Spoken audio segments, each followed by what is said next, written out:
করে যেন আবার সেই চিরচেনা গানের পুনরাবৃত্তি ঘটল লাল সবুজের এই দেশে। রোববার সকাল 9:30 সকালের শান্ত নদীর জলে হঠাৎ ভেসে উঠল এক অদ্ভুত দৃশ্য। কুড়িগ্রামের দুধকুমার নদীতে কলা গাছের তৈরি একটি ভেলা, তার উপর শুয়ে আছে এক শিশুর নিথর দেহ, শরীর চাদর আর পলিথিনে মোড়ানো, শুধু মুখখানি দেখা যায়। এই শিশুটিকে কেউ চেনে না, তবে ভেলার পাশে রাখা চিরকুট বলছে তার নাম সুমিত দাস, বয়স আনুমানিক 6 বছর, বাড়ি ভারতের আসামের ডেকাবঘাট লালবাড়িতে। সাপের কামড়ে মৃত্যুর পর তাকে এভাবেই ফাঁসিয়ে দেয়া হয়, অলৌকিকভাবে বেঁচে ফিরবে সেই বিশ্বাসে।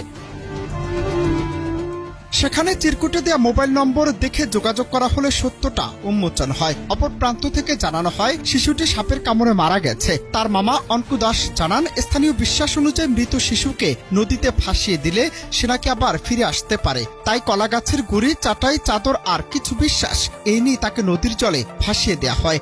ধর্মের মোড়কে লুকিয়ে থাকা এমন কুসংস্কার আজও গ্রাস করে নিচ্ছে শিশুদের নিষ্পাপ জীবন। তবে শিশুটির ভেলা ভারতের কোন নদী থেকে বাংলাদেশের দুধকুমার নদ পর্যন্ত কিভাবে পৌঁছালো তা কেউ জানে না। তবে ভেলাটির প্রতিটি ভাঁজে যেন লেখা ছিল এক অসহায় পরিবারের আর্তনাদ। জীবন ফিরে পাবে সেই আশায় নদীতে ভাসিয়ে দেয়া সেই দেহটি কেবল স্রোতের সাথে ভেসে আসেনি, সে এনেছে এক সমাজের অন্ধবিশ্বাস, অস্বীকার, হৃদয় ভাঙা চিত্র। সোমবার ঘটনার সত্যতা নিশ্চিত করেছেন যাত্রাপুর ইউপি চেয়ারম্যান আব্দুল গফুর।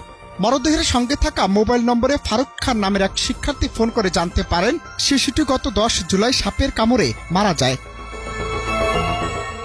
যাত্রাপুরের স্থানীয়রা জানান, এই শিশুটিকে আর কেউ ফিরিয়ে দিতে পারবে না। কিন্তু প্রশ্ন উঠছে, 21 শতাব্দীতেও কিভাবে এমন অমানবিক বিশ্বাস বেঁচে থাকে? এই ঘটনার মাধ্যমে শুধু একটি মর্মান্তিক কাহিনী নয়, উন্মোচন হলো আমাদের সমাজের শিক্ষা ও সচেতনতার ঘাটতি। শিশুটি আর ফিরে আসবে না, কিন্তু আমরা কি সে বিশ্বাসের অন্ধকার থেকে আলোতে ফিরতে পারি না?